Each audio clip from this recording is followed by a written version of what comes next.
Welcome to our channel. We are so glad you found your way here. Let us help you fall asleep. Let's begin with the trial of the tribunes. When the Roman command faces the law, take a slow, deep breath in and release it. Let the noise of today fall away as we step back, not just hours or years, but centuries, into the vast theater of crime and punishment in ancient Rome. If you genuinely like our videos, please hit like and subscribe. The Roman Republic emerged from the shadows of monarchy, its political structure designed to balance power among various factions. It featured a complex system of checks and balances, ensuring that no single entity could dominate the governance of the state. At its core were two consuls, elected annually, who held executive authority and commanded the military. These leaders operated alongside the Senate, a body of elite representatives that influenced legislation and state policies. This region of governance was characterized by popular assemblies, where citizens could vote on laws and elect officials.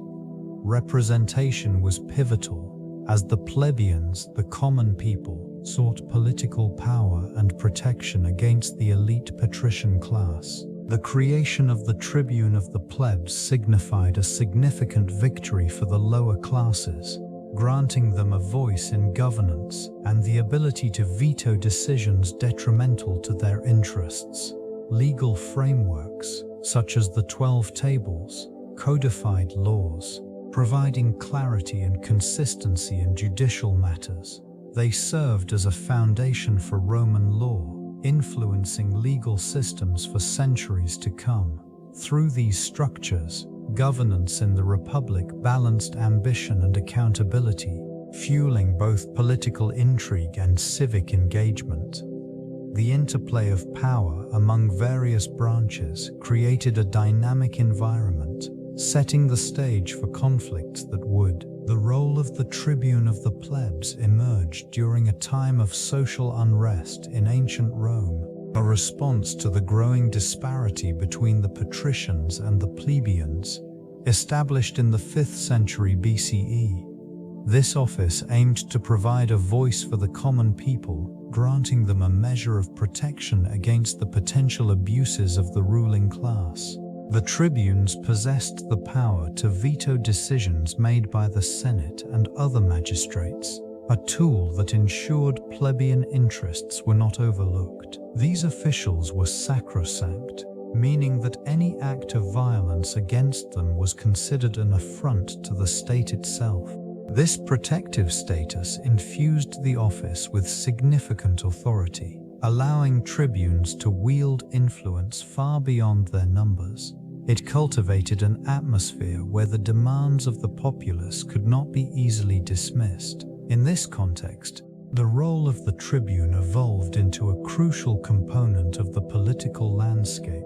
Over time, they became instrumental in passing legislation that addressed the grievances of the plebeians, such as land reforms and debt relief. Their actions often set them at odds with the Senate, leading to a series of trials that tested the boundaries of legal authority and political power.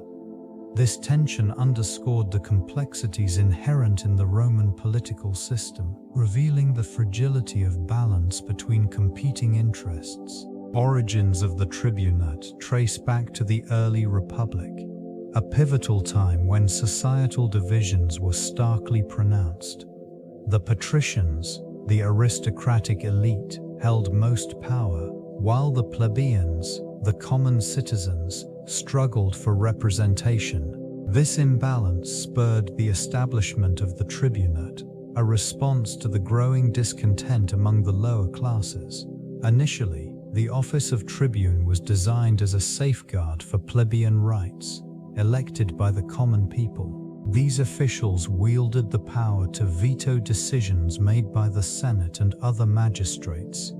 Their presence served as a counterbalance to the entrenched authority of the patricians, providing a voice to those traditionally marginalized within the political framework. The conflict of the orders marked a significant turning point, as plebeians sought greater political rights and social equity. This struggle was characterized by a series of secessions, where the plebeians withdrew from the city in protest, demanding reforms. The tribunes emerged as key figures during this period, advocating for laws that would alleviate the socio-economic disparities. Legislation such as the 12 Tables codified rights and provided some relief, yet the tension remained palpable. The evolving role of the tribunate highlighted the ongoing contest for power, illustrating how deeply intertwined law and governance were within this ancient civilization. This ancient civilization relied on the 12 Tables as a crucial framework for legal principles and citizen rights. Established around 450 BCE, this codification represented a significant advancement in the administration of justice. It provided transparency in laws that previously existed only in the hands of the patricians, allowing plebeians to understand their rights and obligations clearly. The tables encompassed various aspects of daily life, detailing regulations related to family, property, and contractual obligations.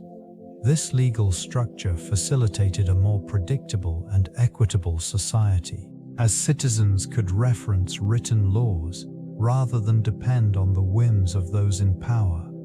Each table addressed specific issues, from property disputes to inheritance rights, reflecting the practical needs of the citizenry.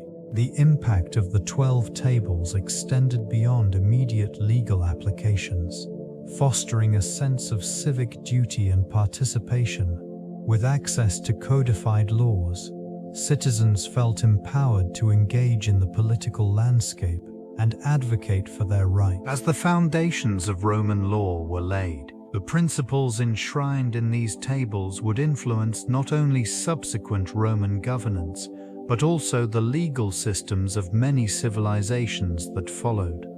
This era marked a pivotal shift wherein law became a tool for personal rights rather than merely an instrument of authority. In this shifting landscape, the relationship between law and citizen rights continued to evolve. The societal structure of early Rome was characterized by a distinct divide between the patricians and the plebeians. This division influenced every aspect of life, from governance to social interactions. The patricians, a small and powerful elite, held significant political authority and wealth, while the plebeians, comprising the majority of the population, often struggled for recognition and rights. The growing discontent among the plebeians led to protests and demands for greater representation within the political sphere. Efforts to bridge this gap manifested through various reforms. The establishment of the office of the tribune of the plebs marked a pivotal moment, as it allowed plebeians to elect representatives who could advocate for their interests. This development introduced a degree of balance, yet tensions remained palpable. The patricians, unwilling to relinquish their hold on power, frequently resisted reforms that threatened their authority. Disputes over land, resources, and political influence escalated. These conflicts were not merely about wealth, but also about identity and dignity. The plebeians sought recognition of their contributions to the state, especially in military campaigns, where their sacrifices became increasingly significant. As negotiations unfolded, the struggle for rights and representation became a defining aspect of Roman political life, shaping the future of governance in this ancient civilization. The first succession of the plebs marked a pivotal moment in Roman politics, illustrating the depth of discontent among the lower classes, with increasing frustration over their lack of political power and the heavy burdens of military service. The plebeians chose to withdraw from the city. This act of defiance was not merely a rejection of authority, but a call for recognition and rights within the complex structure of governance. As they gathered on the sacred mount, the plebeians created a tangible rift within the Roman community. The absence of this significant portion of the population revealed the fragility of the city's social fabric. Patricians, suddenly confronted with the stark reality of their dependence on plebeian labor and military support, began to reassess their stance. Attempts at reconciliation emerged as envoys ventured to the Mount, seeking to restore order and prevent the collapse of civic life. Promises of reforms and the establishment of the office of the Tribune of the Plebs emerged from these negotiations. This position would grant plebeians representation and a voice in the decision-making process, fundamentally altering the power dynamics of Roman society. The implications reached far beyond this singular event, laying the groundwork for a more inclusive political landscape, where the voices of the lower classes began to echo in the annals of Roman governance. The concept of lex represents a fundamental principle within Roman society, embodying law as a reflection of collective will. This principle served to balance the intricate power dynamics between the patricians and plebeians, establishing a framework where authority derived from the people could challenge entrenched systems. In this context, the emergence of lex indicated a shift from arbitrary rule to a more structured governance, one that recognized the necessity of legal codes to maintain order and justice. Legal assemblies became arenas where citizens gathered, voicing their concerns and aspirations. These gatherings were not mere formalities. They represented a crucial evolution in civic engagement. The authority of the people began to manifest through their ability to enact laws, thereby reshaping the political landscape. Rituals and traditions surrounding the legislative process reinforced the notion that governance required active participation rather than passive acceptance. The lex, enshrined in the 12 tables, codified rights and responsibilities, ensuring that legal protections were accessible to broader segments of society. This accessibility fostered a sense of ownership over the legal system, promoting accountability among leaders. In tandem, the principles of justice and equity gained prominence, guiding the actions of both legislators and citizens alike. As such, the interplay of law and societal authority became a defining characteristic of Roman governance. The veto power, exercised by the tribunes, served as a critical mechanism for checking the decisions of other officials. This authority allowed them to block legislation deemed harmful to the plebeians, thus providing a safeguard against potential abuses of power by the patrician class. The presence of these elected representatives within the Senate and assemblies transformed the political landscape, ensuring that the voices of the common people could not be easily silenced. Legislative authority granted to the tribunes extended beyond mere opposition. They could propose new laws, offering an avenue for plebeian interests to be formally recognized and addressed. This capability fostered a dynamic where dialogue between social classes became essential for governance. The tribunes, acting on behalf of those they represented, brought forward grievances and demands, shaping the framework of Roman law. The office itself was characterized by a unique blend of respect and animosity, often viewed as both a necessary institution and a potential threat to the established order. While tribunes enjoyed significant protections, such as inviolability, their role was frequently contested by the Senate and other political entities. This tension illustrated the delicate balance of power within Roman society, where the rights of the individual were perpetually negotiated against the ambitions of the state. Key figures emerged as pivotal agents within this political landscape. Prominent among them was Gaius Gracchus, a tribune whose reforms challenged the entrenched elite. His advocacy for land redistribution and grain laws aimed to alleviate the struggles of the lower classes, directly opposing the senatorial authority. This created a rift between populist factions and traditional aristocracy, highlighting the ongoing struggle for social equity amidst political maneuvering. The Senate, composed largely of patricians, represented the interests of the wealthy. Its members viewed the actions of the tribunes with suspicion, perceiving them as threats to their established order. The contentious relationship between these two factions often resulted in violent confrontations, illustrating the volatility of Roman governance. At the forefront stood figures like Lucius Cornelius Sulla, whose military exploits and subsequent dictatorship underscored the military's role in politics, as loyalty often shifted towards strong leaders capable of wielding power through force. This dynamic interplay of ambition and fear formed a critical backdrop for legislative processes. The tension extended beyond political debates into the streets, where popular assemblies gathered and public opinion swayed. These gatherings served as a platform for tribunes to voice grievances, perpetuating a cycle of challenge and response that defined the era. The intricate relationships among these key players shaped the unfolding narrative of Rome's complex governance.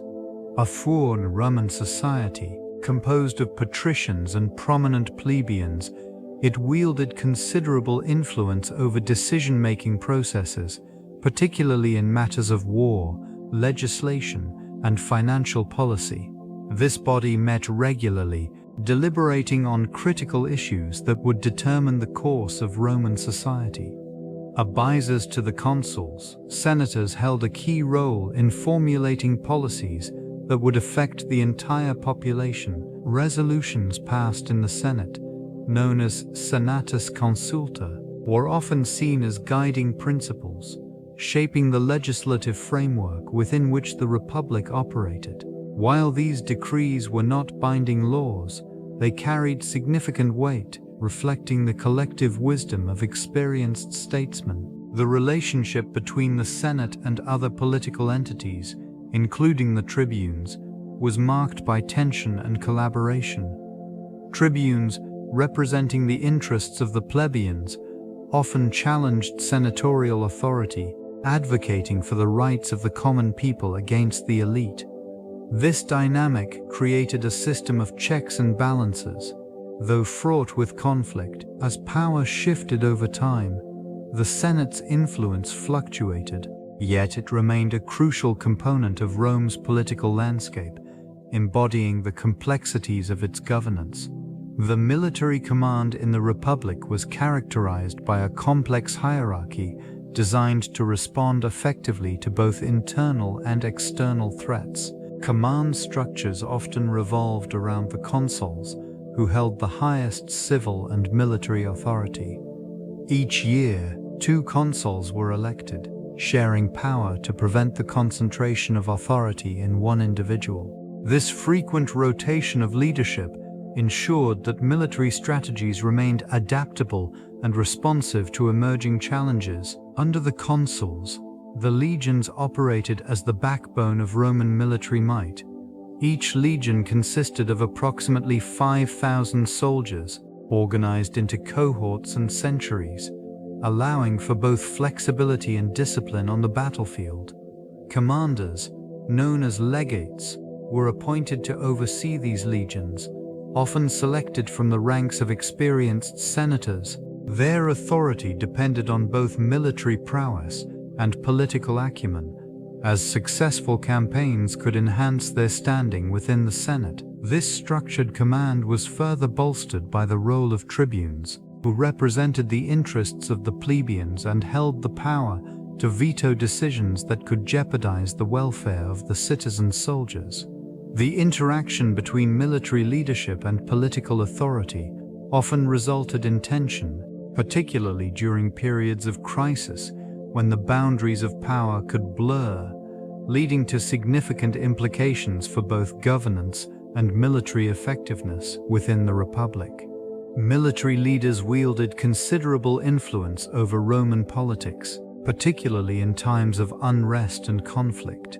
Their successes on the battlefield often translated into political capital, granting them unprecedented authority. This influence was evident in the actions of figures such as Gaius Marius and Lucius Cornelius Sulla, whose military achievements reverberated through the halls of the Senate. These commanders capitalized on their popularity among the legions, fostering loyalty that extended beyond the traditional structures of governance. The shifting allegiances of the military could sway elections, transforming the careers of ambitious politicians.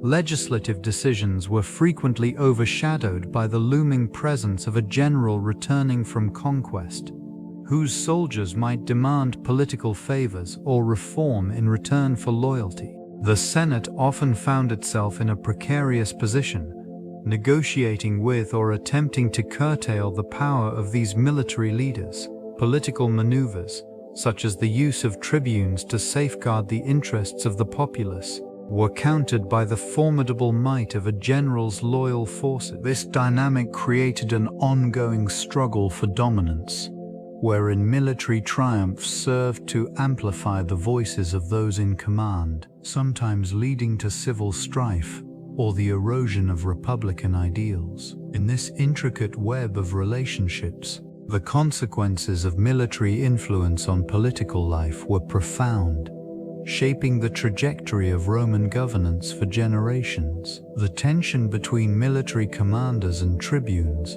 marked a pivotal point in the evolution of Roman political dynamics. Conflicts often arose from the tribunes' role as protectors of the plebeian class, standing in opposition to the ambitions of powerful generals. These commanders wielded both military might and popular support, complicating the power balance. When issues of governance clashed with military interests, tribunes found themselves in a precarious position, tasked with defending the rights of citizens while confronting formidable military leaders. This struggle was frequently characterized by confrontational rhetoric and political maneuvering. The tribunes possessed the right to veto decisions deemed harmful to the populace, a power that often directly challenged the directives of commanders. Such interactions revealed the fragile nature of authority, where the ambitions of one could easily disrupt the ambitions of another. Instances of confrontation were not uncommon, with tribunes occasionally resorting to public demonstrations or explicit opposition. Commanders, in turn, had the capacity to rally their troops and sway public opinion, creating a volatile mix of loyalty and resentment. Over time, these encounters shaped the legislative landscape, leading to reforms and shifts in power structures. The interplay of these forces would reveal the complex dynamics within Roman society, prominently illustrated by the Gracchi brothers. Tiberius and Gaius Gracchus emerged as pivotal figures, advocating for land reforms aimed at addressing the plight of the plebeians, struggling against the patrician elite. Their efforts sought to redistribute public lands, a move that resonated deeply with the disenfranchised citizens of Rome. Tiberius, the elder, proposed legislation to limit the amount of land one could possess, aiming to revive the agrarian class. This initiative inspired hope among the lower classes, but met fierce resistance from the Senate. The political climate grew increasingly hostile, leading to Tiberius's violent demise at the hands of those who feared the disruption of the status quo. His death marked a significant turning point, emphasizing the perils faced by reformers within the rigid structures of Roman governance. Gaius followed in his brother's footsteps, championing further reforms that included grain distribution and citizenship rights for Italian allies. His efforts, while initially popular, The role of public assemblies in Roman law served as a fundamental mechanism for political engagement and civic participation. These gatherings provided a platform for the populace to voice their opinions, challenge authority, and influence legislative decisions. In the political landscape of ancient Rome, the assemblies became a battleground for power, where tribunes stood at the forefront, advocating for the rights of the plebeians. During these assemblies, citizens had the opportunity to propose legislation, vote on laws, and hold elected officials accountable. The Comitia Centuriata and Comitia Tributa exemplified the various assemblies that shaped Roman governance. Each assembly facilitated a different avenue for political discourse, reflecting the diverse interests within the societal structure. These gatherings were marked by passionate debates, where the voices of the citizens echoed through the forum.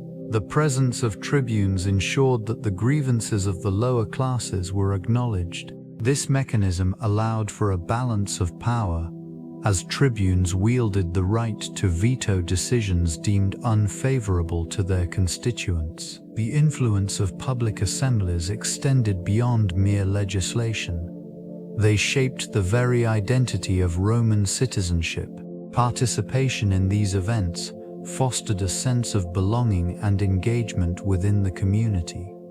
The legacy of these assemblies resonates through history, underscoring the importance of civic involvement in the evolution of governance. The influence of the plebeians extends beyond mere participation, manifesting in organized mobilization and political activism. This group, once relegated to a subordinate status in Roman society, gradually harnessed collective strength through assemblies and protests. They asserted their rights, demanding representation and reforms. The establishment of the Tribune of the Plebs marked a significant turning point, granting them a voice within the political framework. These tribunes wielded considerable power, possessing the authority to veto decisions detrimental to the plebeians. Grassroots movements emerged as plebeians sought to address issues like debt relief and land distribution. Assemblies became venues for debate and communal decision-making. The struggle for economic justice fueled a growing sense of identity among these citizens. They recognized their shared interests, and the threat of unrest became a tool for negotiation with the ruling classes. This dynamic shifted the balance of power in Rome, challenging the patrician elite. The political landscape evolved, as leaders were compelled to reckon with the demands of a more engaged populace. Legislative changes often stemmed from these pressures, reflecting the shifting tides of public sentiment. With each successful mobilization, the plebeians solidified their role in governance, laying the groundwork for a more inclusive political system. Their activism illustrated the intricate relationship between civic engagement and legal reform, shaping the future of Roman governance. The tension between popularis and optimates emerged as a defining feature of Roman political life. This ideological divide reflected contrasting visions for governance and the role of the Senate.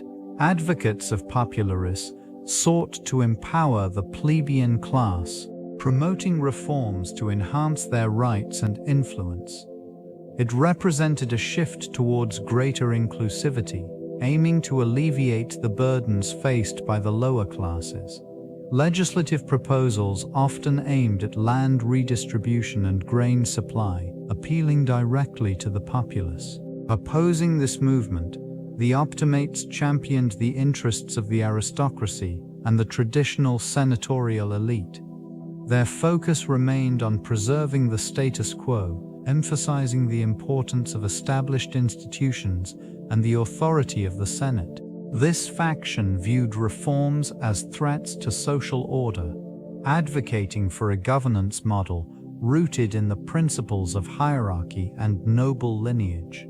They argued that stability derived from the wisdom of the elite, fearing that empowering the masses could lead to chaos. These ideological struggles played out on the streets of Rome, where the passions of citizens frequently clashed. Public assemblies became battlegrounds for competing visions of society, as political orators rallied support.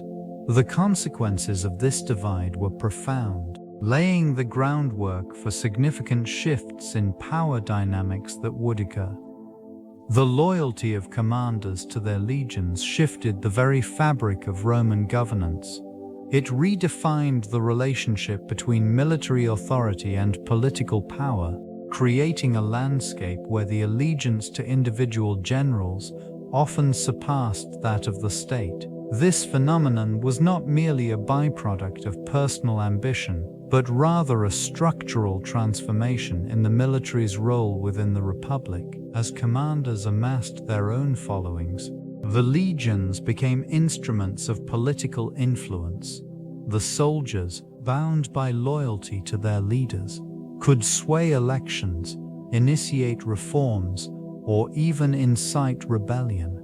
This loyalty, often born from the spoils of war and the promise of riches, fostered an environment where military might dictated the course of governance.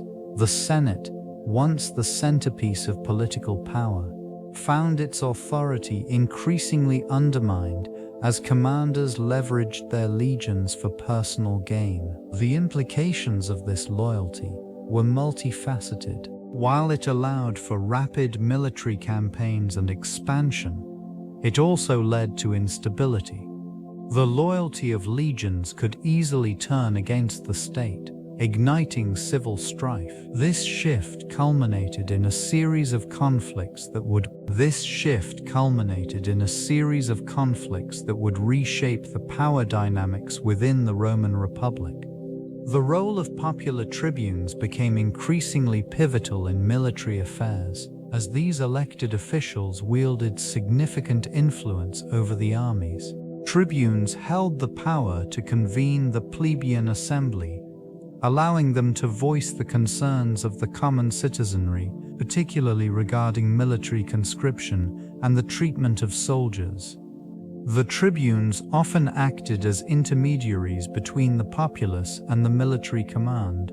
They could grant or withhold support for military campaigns, impacting the recruitment of soldiers. This authority became crucial during times of war, where public sentiment could sway the effectiveness of military operations. The relationship between the tribunes and the military commanders frequently oscillated between cooperation and conflict, as both sought to assert their authority in moments of crisis, such as the threat of external invasions or internal discord. These officials mobilized public opinion, rallying support for military actions or demanding reforms in the army's structure. Their interventions could lead to significant changes in military policy, ensuring that the needs of the soldiers were recognized and addressed. The interplay between popular tribunes and military command contributed to the evolving landscape of governance within the Republic, marking a critical evolution in the balance of power. The legal framework governing military trials in Rome was intricate and deeply rooted in the Republic's political structure. It provided a myriad of regulations designed to maintain order amidst the complexities of military conduct. Military commanders were often held accountable for their actions, requiring a delicate balance between authority and accountability. In this environment, the role of the tribunes became increasingly significant. They possessed the power to intervene against abuses of command, providing a check on military leaders who might overstep their bounds. This dynamic ensured that soldiers and citizens alike could seek justice, as violations of military law could lead to severe consequences. Trials conducted by military tribunals were characterized by their focus on discipline and adherence to established codes. The presence of a jury, composed of fellow officers and soldiers, lent credibility to the proceedings. Accusations ranging from misconduct in battle to failure in duty were addressed, emphasizing the necessity of maintaining morale and loyalty within the ranks. The implications of these trials extended beyond individual cases. They shaped the broader context of military effectiveness and public trust. The interplay of military authority and legal oversight served as a foundation for the evolving relationship between citizen soldiers and their leaders. Case studies reveal notable trials of military commanders that illustrate the complexities of this relationship. One significant example is the trial of Gaius Verus, a Roman magistrate accused of extortion and corruption during his governorship in Sicily. The proceedings exposed the vulnerability of those in power when held accountable by the legal system. The prosecution, led by Cicero, presented a wealth of evidence detailing the abuses inflicted upon the local population, emphasizing the necessity of oversight in governance. Another instructive case involves the trial of General Lucius Cornelius Sulla, who faced scrutiny after his return from a successful campaign. His actions during the Social War raised questions regarding the legitimacy of his military authority and the extent to which it should be scrutinized by civilian courts. The outcome revealed the tension between military success and legal responsibility, with implications for future commanders who might navigate similar waters. The trial of General Julius Caesar, while not formally conducted as in previous examples, highlighted the ramifications of military ambition intersecting with political aspirations. His defiance of the Senate's authority marked a pivotal moment in Roman history, signaling a shift in the balance of power. These trials collectively underscore the significance of holding military leaders accountable within the framework of Roman law, shaping the governance and societal expectations that would endure through the ages. The first trial of a tribune set a precedent that would resonate throughout the annals of Roman governance. This landmark event illuminated the precarious relationship between military command and civil authority, challenging the established norms of power dynamics. In this trial, the accused stood before the Senate, a body that wielded significant influence yet faced increasing scrutiny. The proceedings reflected the tension inherent in a system where loyalty to the Republic confronted the ambitions of individual commanders. The outcomes were profound. The verdict not only determined the fate of the accused but also established the notion that no individual was above the law, regardless of military might. This principle began to redefine the landscape of Roman politics, asserting the Senate's role as a governing body that could impose checks on military leaders. The implications of this trial extended beyond its immediate context, igniting discussions about accountability that would permeate future legal frameworks. Subsequent trials echoed this theme, reinforcing the idea that the Republic's stability hinged on the adherence to law and order. Each case became a reflection of the evolving societal expectations regarding leadership and integrity. The first trial of a tribune, therefore, stands as a cornerstone in the interplay between authority and the rule of law, shaping the foundations of governance that would endure for centuries. Assemblies played a pivotal role in the judicial processes of Roman governance, acting as the voice of the citizenry in matters of legal significance. These gatherings facilitated the expression of public opinion, providing a platform for both the plebeians and patricians to engage in the discourse surrounding justice. Through their deliberations, they influenced the outcomes of trials, ensuring that the will of the people was reflected within the legal framework. Voting within the assemblies was essential in determining the fate of individuals accused of crimes, particularly tribunes facing charges of misconduct or betrayal. The process was often marked by the tension between popular sentiment and the interests of the elite. While assemblies held the power to acquit or convict, their decisions were not merely procedural. They signified the collective moral compass of a society grappling with its values and principles. In this region, assemblies emerged as a counterbalance to the unchecked authority of magistrates, reinforcing the idea that no one was above the law. This dynamic fostered an environment where accountability became paramount. As the trials unfolded, the assemblies served as a reminder of the delicate equilibrium between individual rights and communal responsibility, shaping a legal culture that would resonate through the annals of history. The interactions within these gatherings laid the groundwork for democratic principles that would eventually influence future civilizations. Political alliances in Roman governance emerged as vital mechanisms for achieving power and stability. These relationships, often forged through shared interests and mutual benefits, enabled leaders to navigate the complexities of the Republic. It was within these alliances that influential figures sought to consolidate their authority, leveraging their connections to gain favor among the populace and their peers. Strategic partnerships formed between patricians and plebeians highlighted the delicate balance of power. Patricians, the aristocratic elite, relied on the support of plebeians to bolster their political ambitions through intermarriage and alliances. These factions attempted to create a semblance of unity, although underlying tensions persisted.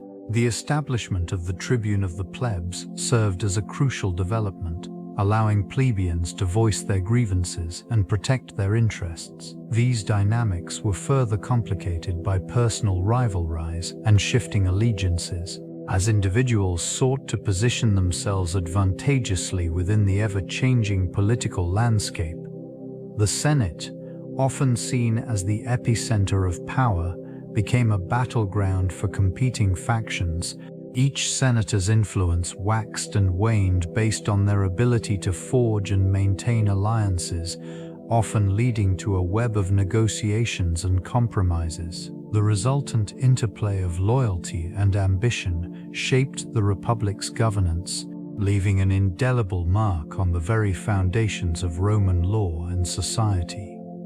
The impact of public opinion on law was profound.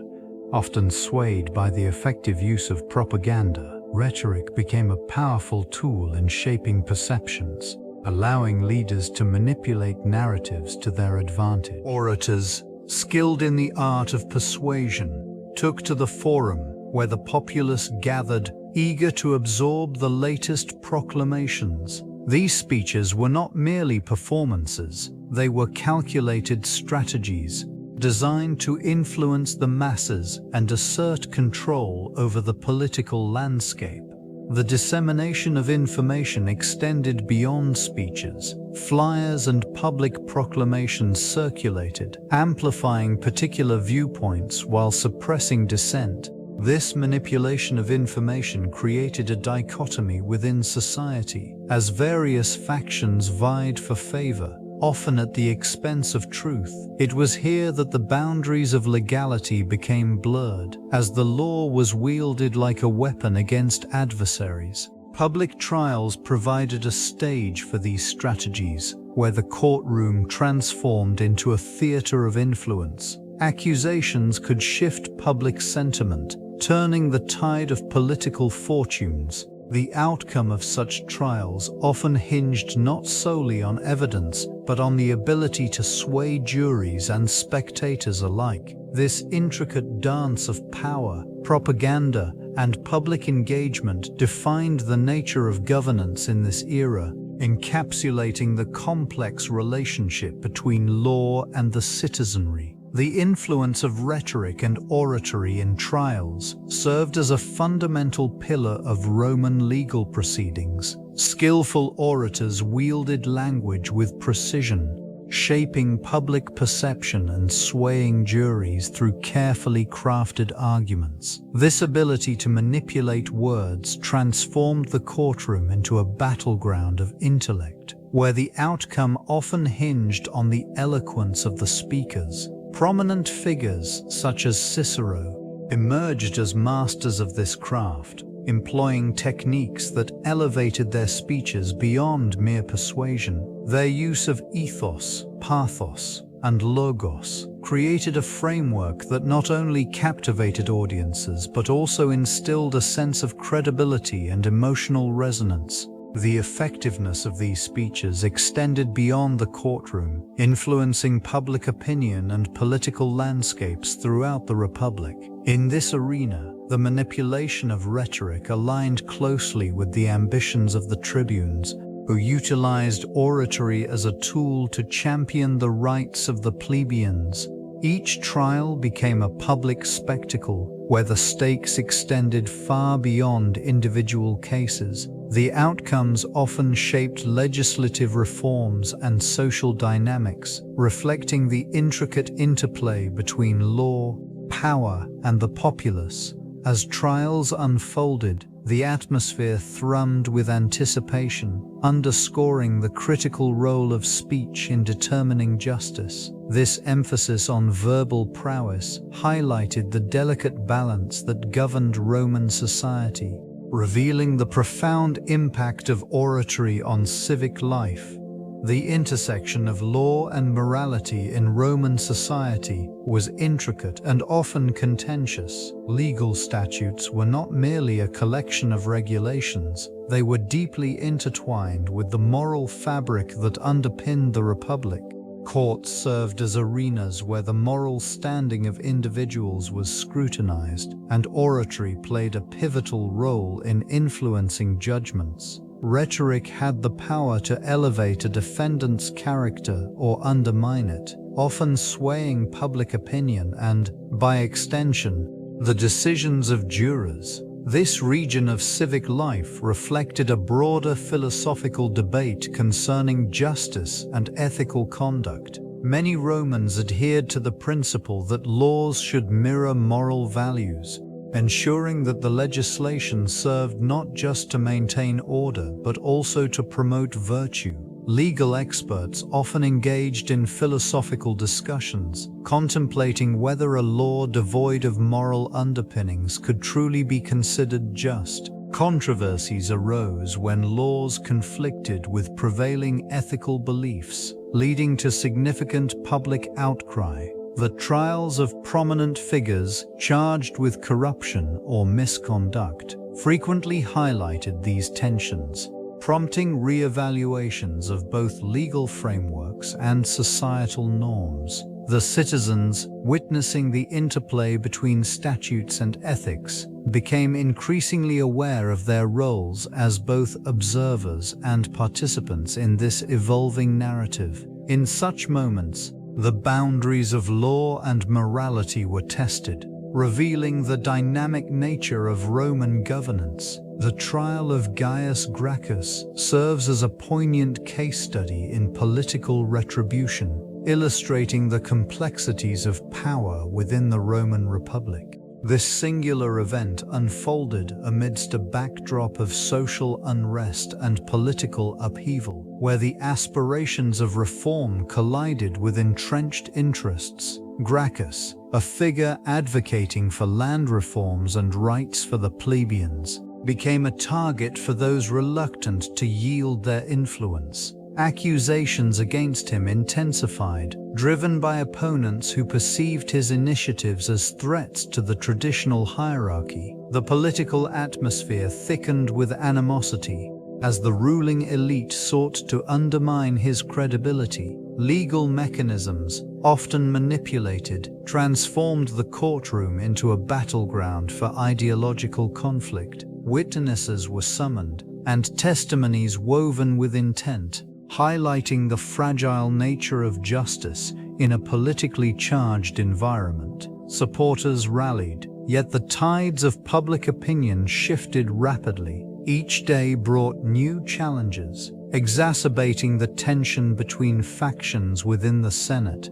The trial progressed not merely as a legal contest, but as a reflection of the broader societal rifts that plagued Rome. In the end, the verdict transcended the individual, echoing through the annals of history as a testament to the precarious balance of power, where the law served as both shield and weapon in the relentless pursuit of control. The wheel-wing nature of Roman law during the Republic reflects the complex interplay between civic duty and personal ambition. This legal framework emerged from a need to govern a diverse populace while maintaining stability. Initially rooted in customary practices, it gradually transformed into a more structured system, influenced by the necessity of addressing emerging social dynamics. Laws began to codify expectations and rights, shaping interactions among citizens and between individuals and the state. The 12 Tables marked a significant milestone, providing transparency and accessibility to legal proceedings. This codification reduced the arbitrary nature of justice, allowing citizens to understand their rights and obligations more clearly. As the Republic expanded, so too did the legal principles that governed it. The adaptation of laws to incorporate the needs of conquered peoples facilitated integration into the Roman system, reflecting a pragmatic approach to governance. Legal scholars emerged, interpreting and developing statutes that would address the complexities of an increasingly heterogeneous society. This period also witnessed the rise of legal advocacy, where oratory skills became essential in navigating the intricate court systems. The role of the praetor evolved, granting judges discretion in interpreting laws, which sometimes blurred the lines between rigid legal adherence and the pursuit of justice. Each reform and adaptation contributed to a legal landscape that would influence future generations. Civil strife introduced profound complexities into the legal proceedings of ancient Rome. This period of unrest, characterized by intense social and political conflict, often blurred the lines between law and power. As the populace grew increasingly polarized, the legal system found itself under pressure to adapt to the shifting allegiances and demands of various factions. The courts became arenas not merely for justice, but for asserting dominance, where the outcomes frequently reflected the prevailing political climate rather than impartiality. Amidst this turmoil, trial proceedings were often marred by external influences. The potency of public opinion shaped verdicts, as the voices of the masses could sway judges and juries alike. This environment fostered a culture of intimidation, with threats of violence looming over many trials. Defendants, particularly those from the patrician class, sometimes leveraged their status to navigate these trials.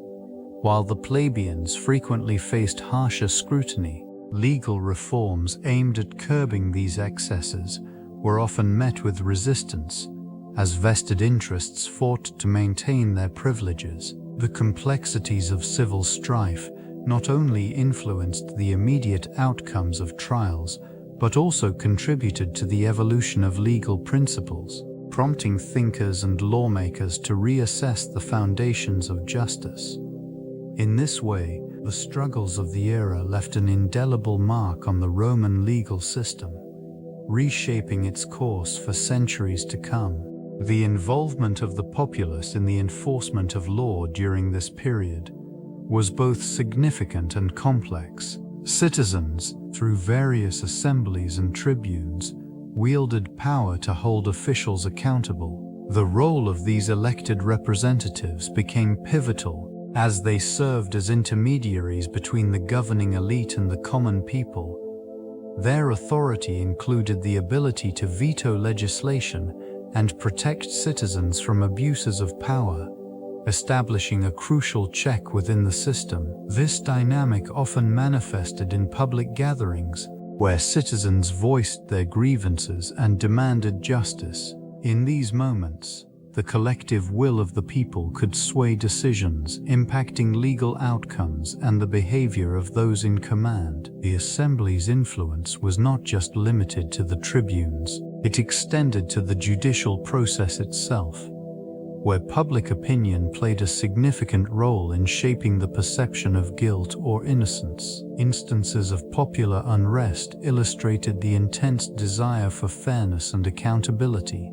When officials overstepped their bounds, these gatherings could erupt in protests, underscoring the essential nature of civic engagement in maintaining order. The legal framework was not merely a set of rules but a living entity, shaped by those who understood its importance. The interplay of power between the elite and the masses created a unique landscape where law and authority were continually redefined. The concept of justice in Roman ideology was deeply intertwined with notions of order and virtue. This belief extended beyond mere legal procedures, embedding itself in the very fabric of society. Justice, or aesthesia, was not only a legal principle but also a moral imperative that governed the actions of both individuals and the state. It manifested through the expectation that leaders would act in the best interest of the populace, maintaining a balance that protected the rights of citizens while also preserving the authority of the Senate and the magistrates. The philosophical underpinnings of justice were influenced by thinkers such as Cicero, who emphasized the idea of a universal law. This notion suggested that true justice transcended the dictates of human laws, reaching towards a higher moral standard. Such perspectives were integral during the trials conducted by the tribunes, where the actions of command were scrutinized against these ideals. In this environment, the tension between the written law and ethical considerations often led to conflicts. While some sought to uphold the established legal framework, others argued for reforms that reflected the evolving values of society. These discussions of justice were not merely academic, they were vital to the stability and legitimacy of Roman governance, shaping the trajectories of power and accountability throughout the Republic. The sanctity surrounding the tribunes was a cornerstone of Roman political structure. This legal protection, known as sacrosanctity, rendered them inviolable while in office. Any act of violence against a tribune was not merely a crime against the individual, but an affront to the very principles of Roman authority and citizen rights. The populace viewed these officials as their guardians, imbued with the power to veto actions perceived as harmful to the common people. This authority extended beyond mere protection. It placed the tribunes in a unique position to challenge the decisions of magistrates and the Senate. The ability to intercede on behalf of citizens fostered a direct line of accountability. When grievances arose, these officials were often the first point of contact, their presence acting as a bulwark against potential abuses of power. Legal repercussions for those who dared to infringe upon this sacrosanctity were severe. The punishment for violence against a tribune was swift, reflecting the seriousness with which Roman society regarded these violations. Such protections not only ensured the safety of individual tribunes, but also reinforced the broader framework of civic rights and responsibilities. This delicate balance of power, underscored by legal guarantees, was fundamental to maintaining order within the tumultuous landscape of the Republic. The trials of Sulla marked a pivotal moment in the relationship between military authority and legal frameworks. Following his return from the social war, Sulla's command over the legions granted him unprecedented influence. This authority, however, clashed with the legal principles that governed the Republic. The need for control led Sulla to implement a series of proscriptions, effectively bypassing traditional legal channels to eliminate political enemies. These actions highlighted a profound tension where military necessity overshadowed legal rights.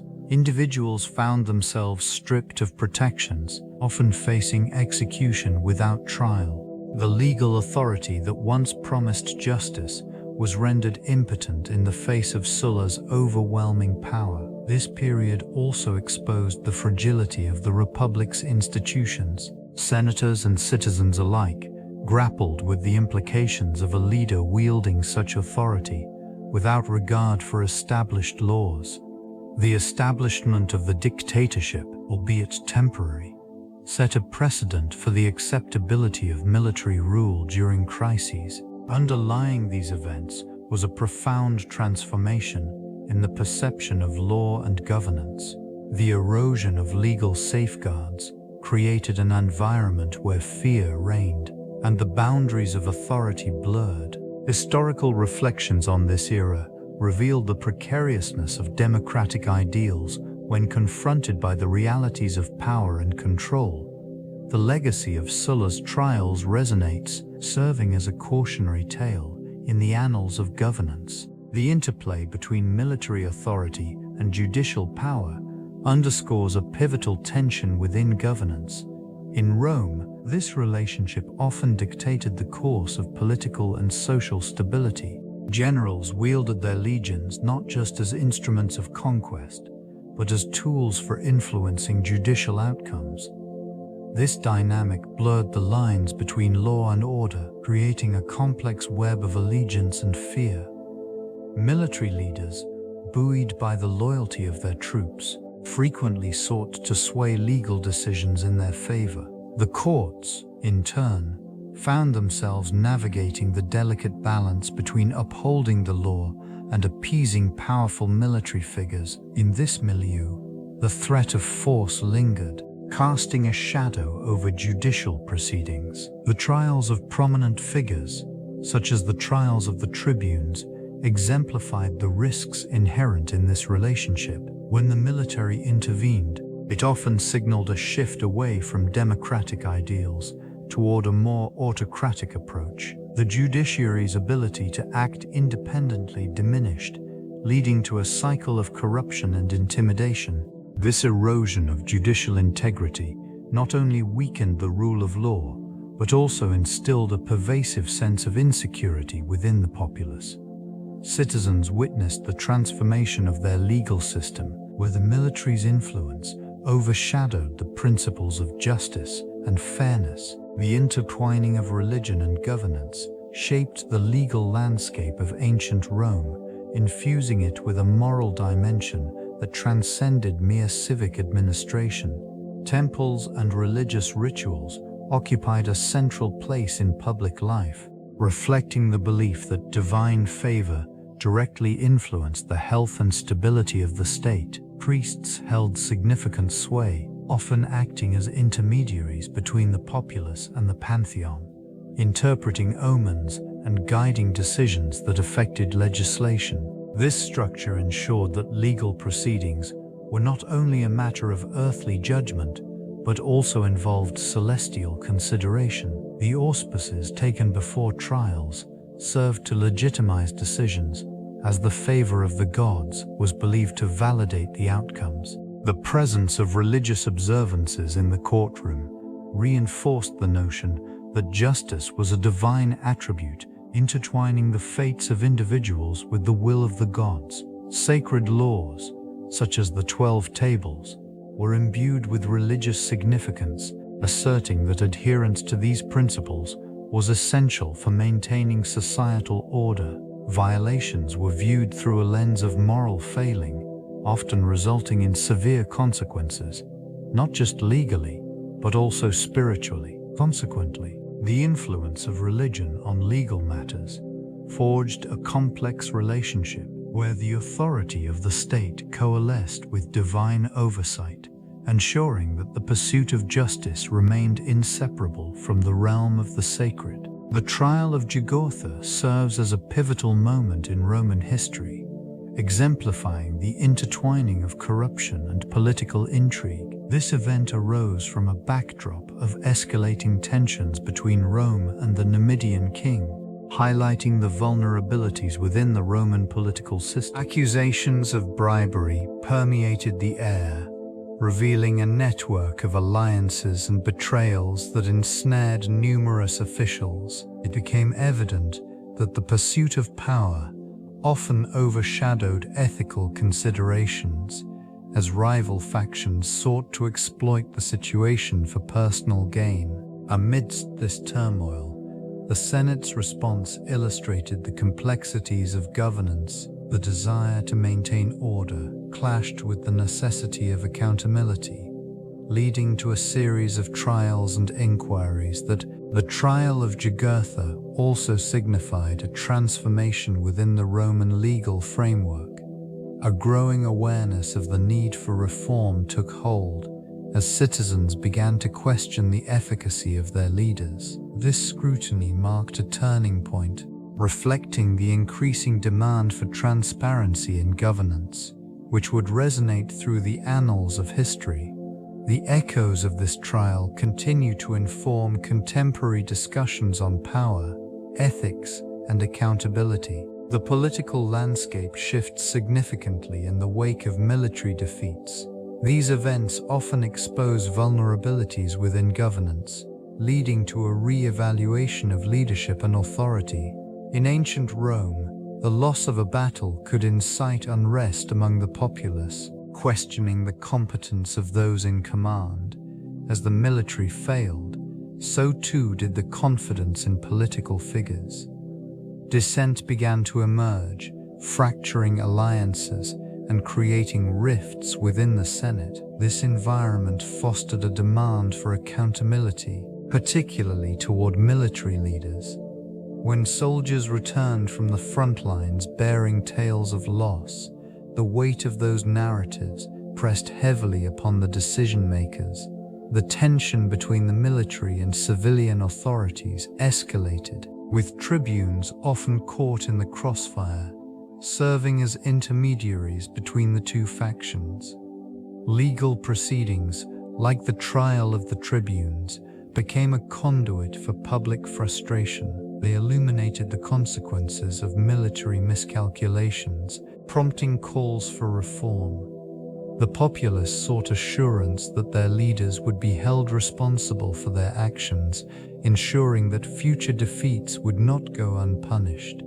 In this charged atmosphere, the relationship between military prowess and political power became increasingly tenuous, reminding all involved that the repercussions of failure extend far beyond the battlefield. The very fabric of governance is tested, revealing the intricate connections between authority, responsibility, and public sentiment. Political tensions escalate dramatically within this region, where the assassination of key figures becomes a haunting reality. The brutal elimination of prominent leaders sends ripples through the Senate and the citizenry alike, creating an atmosphere of fear and uncertainty. This chain of events unfolds against the backdrop of increasing social strife and the erosion of traditional values. Trials emerge as battlegrounds for power, as former allies turn against each other. Accusations of corruption, treason, and abuse of power circulate, feeding the growing distrust among the populace. These hearings often serve not only as legal proceedings, but as public spectacles, drawing massive crowds eager to witness the unfolding drama. This environment fosters a sense of urgency, as the very essence of the Republic is put on trial, scrutinized by both the elite and the common citizen. Each assassination leaves behind a void, and the political vacuum invites opportunists and demagogues. The once stalwart institutions of governance begin to buckle under the weight of these crises. The uncertainty surrounding leadership deepens as individuals grapple with their loyalties amidst shifting allegiances. In this precarious landscape, the rule of law struggles to maintain its integrity, revealing the fragility of a system built on ideals that now face relentless challenge. The social war instigated a profound transformation within Roman law and governance, exposing the vulnerabilities of established practices. This conflict not only intensified social divisions, but also forced the Senate to confront the increasing demands of the Italian allies. These allies sought equal rights and citizenship, challenging the very foundations of Roman legal structure. In response, the Senate enacted laws aimed at appeasing dissent, yet these measures often fell short of addressing the underlying grievances. The introduction of the Lex Julia and Lex Placia Papiria marked pivotal shifts in citizenship policies. These laws aimed to integrate the allies into the Roman polity, yet their implementation revealed inconsistencies and biases that further alienated many. The legal framework struggled to incorporate the diverse identities and aspirations of the newly enfranchised citizens. As tensions simmered, the complexities of governance grew, illustrating the inadequacies of a system that had once managed to maintain cohesion. Legal proceedings during this period became battlegrounds for power, as prominent figures sought to leverage the courts for political gain. The erosion of traditional authority within the legal system allowed for the rise of populism, reshaping political alliances. This environment of instability fostered a re-evaluation of the principles that underpinned Roman governance, compelling leaders to navigate a landscape fraught with competing interests and evolving expectations. The People's Assembly emerged as a pivotal mechanism within this evolving political landscape, reflecting the collective will of the citizenry. It served as a forum where ordinary citizens could voice their grievances and influence the legislative process.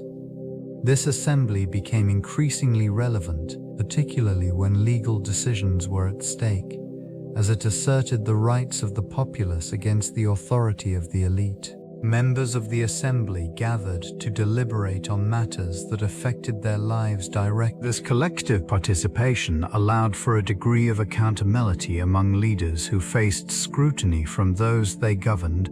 The assembly's decisions could uphold or challenge the actions of powerful officials, reinforcing the notion that sovereignty resided with the people. In cases where leaders overstepped their bounds, the assembly became a crucial counterbalance, offering a legal avenue for redress. Resolutions passed within this assembly were often reflective of popular sentiment, emphasizing the importance of civic engagement in the maintenance of a just society. The ongoing dialogue among citizens fostered a sense of shared responsibility for the law. As political tensions escalated, the assembly's influence became a double-edged sword, capable of both unifying the populace around common goals and fracturing it along contentious lines. The legal landscape transformed, shaped by the voices of those who sought to hold their leaders accountable. The trial of Publius Sulpicius Rufus marked a significant turning point in the relationship between Roman citizens and their leaders.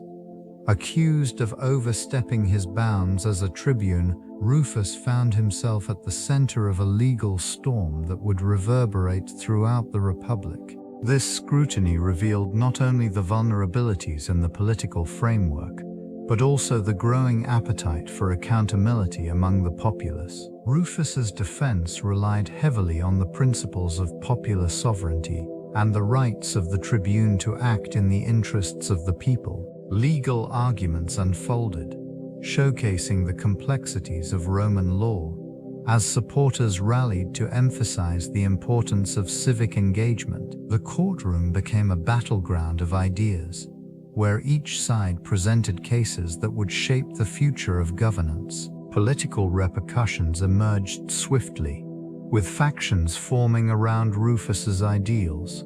His trial galvanized citizens, prompting discussions about the limits of power and the necessity of checks within the system. Dissent brewed among those who viewed the trial as an attack on democratic principles.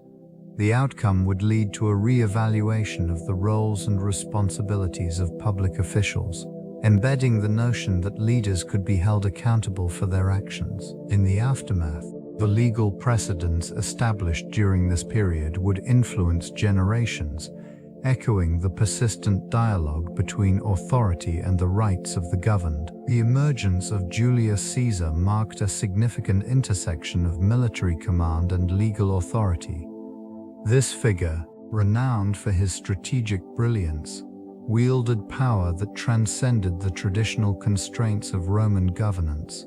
The consolidation of military might under such leadership illustrated a shift in the perception of authority, as legions became extensions of personal influence rather than mere instruments of the state. In this climate, the boundary between civic duty and military ambition began to blur. Caesar's campaigns, characterized by swift conquests and decisive victories, garnered immense popular support. This admiration, however, came with inherent risks, as the loyalty of soldiers often superseded allegiance to the Senate and the Republic. The loyalty of the legions created a formidable force, which would challenge the established legal frameworks governing authority. Legal authority began to erode in the face of overwhelming military success. The notion of a general holding dominion over both his troops and the civil populace posed fundamental questions about governance. As Caesar crossed the Rubicon, the implications reverberated through the fabric of Roman society.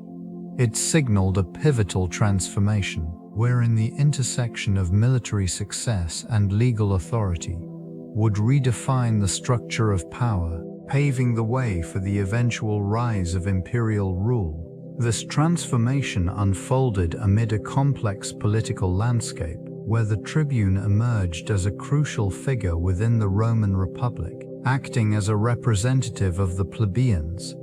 It wielded significant power, including the ability to veto legislation and protect citizens from unjust actions. This role became increasingly prominent as tensions between social classes intensified, often leading to confrontations with the patrician elite. The tribune's unique authority was designed to counterbalance the military and political strength of Rome's aristocracy. During the late Republic, the office evolved, as ambitious individuals sought to leverage the tribunate for personal gain. Through inflammatory speeches and populist policies, they rallied public support, demonstrating the potent influence of popular opinion. This shift allowed tribunes to challenge the established order, often resulting in clashes with military leaders who commanded loyal legions. The political maneuvering created an environment rife with instability. It was not uncommon for tribunes to ally with military commanders, fundamentally altering the dynamics of power. This collaboration sometimes led to civil unrest, as legions became involved in political disputes, blurring the lines between military might and civic responsibility. The role of the tribune, once primarily protective, became entwined with the ambitions of military leaders, signaling a departure from traditional governance and foreshadowing the eventual consolidation of power in Rome's imperial phase. The transition from republic to empire marked a tumultuous period characterized by a series of trials that reflected the shifting balance of power. Political figures found themselves grappling with the emerging authority of military leaders, leading to legal confrontations that tested the very foundations of Roman governance.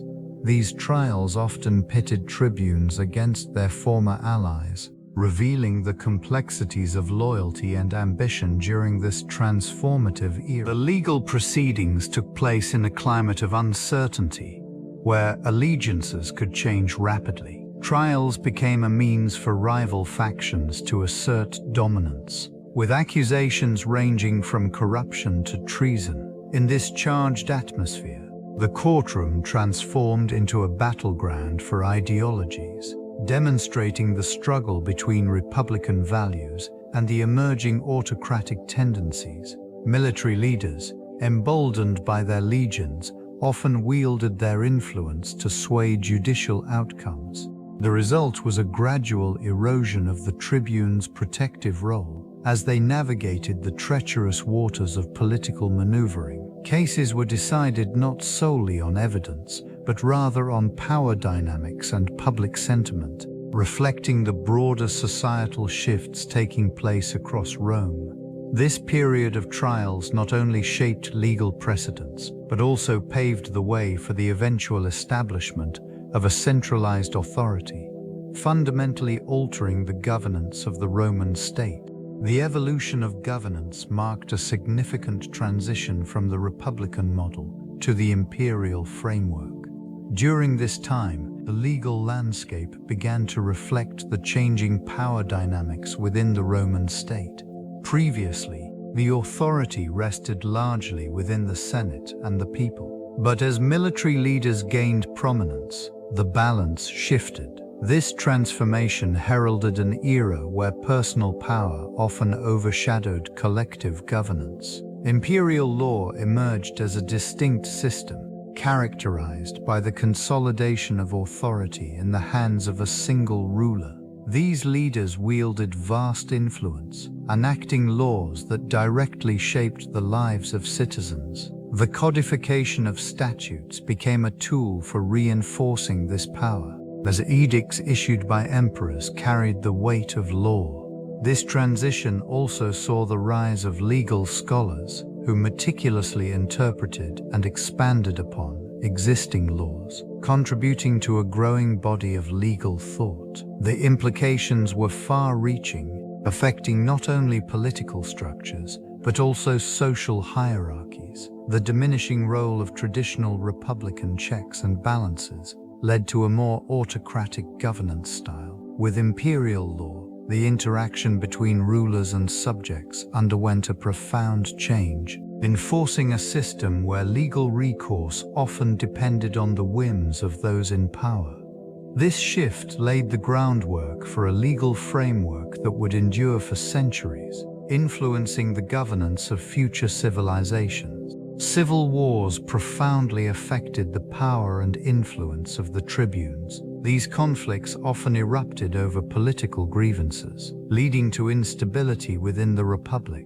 The resulting chaos allowed tribunes to assert themselves as champions of the common people, navigating the turbulent waters of factional strife. In times of crisis, the necessity for leadership often elevated their status, transforming them into pivotal figures in the struggle between the patricians and plebeians. With each civil war, the role of the tribune evolved. They began to leverage their position to propose laws that addressed the immediate needs of the populace, often enshrining protections against potential abuses from the elite. This adaptation solidified their relevance, as the masses increasingly relied on these representatives to voice their concerns. The tumultuous environment enhanced their authority, allowing them to wield significant influence over the legislative process. The consequences of these power shifts were far-reaching. The laws passed during such turbulent times often reflected not just the needs of the people, but also the ambitions of the tribunes themselves. As their power grew, so did the tensions with other political entities. The delicate balance of power within the Republic faced constant scrutiny, and the trials of the tribunes became emblematic of the struggle between democracy and authoritarianism. Each civil war marked a new chapter in the ongoing evolution of this critical institution. The erosion of tribune authority in the imperial age reflects a significant shift in governance. Initially, tribunes wielded considerable power, representing the plebeians and possessing the ability to veto legislation. This equilibrium began to falter as emperors consolidated authority, diminishing the influence of these elected representatives. The emergence of a singular ruler, led to a gradual decline in the civic responsibilities that once defined this office. In this era, the tribunes faced constraints that rendered their vetoes increasingly ineffective. Imperial decree often overshadowed plebeian interests, as loyalty to the emperor took precedence over traditional democratic principles. This shift was marked by a transformation in the political landscape. Where once the voices of the people resonated in the Senate, they now faded into the background. The legislative processes grew more streamlined under imperial rule, and the tribunes found themselves reduced to mere ceremonial roles. The political landscape became one where patronage and loyalty dictated influence, rendering the tribunes' original purpose nearly obsolete. These changes culminated in a profound disconnection between the populace and their representatives. The authority that once empowered them was systematically stripped away, leading to a political environment characterized by compliance rather than advocacy. The legacy of the tribune, the legal status of military commanders in the empire, reflects a complex interplay between authority and accountability. In this vast realm, commanders held significant power, often enjoying autonomy in their regions. Their authority stemmed not only from military might, but also from the political structures that supported them. This duality established a framework where military leaders could operate with both freedom and scrutiny. The tribunes, as representatives of the populace, represented an essential counterbalance. They were empowered to challenge the actions of military figures, ensuring that the rule of law remained central to governance. This relationship fostered an environment where commanders were occasionally held to account for their decisions, particularly when their actions impacted civilian life or contradicted imperial mandates. Legal proceedings against military leaders varied in nature, often depending on the political climate. The threat of prosecution loomed, yet many commanders operated with a degree of impunity, shielded by their military status and the allegiance of their troops. In moments of crisis, the delicate balance between military effectiveness and legal oversight could tilt, leading to a re-evaluation of power dynamics. This system, while inherently flawed, underscored the intricate relationship between military and civil authority. The ramifications of this balance shaped not only the governance of the empire, but also the enduring legacy of its military leaders. The trials of Corbulo serve as a poignant intersection of military command and imperial justice.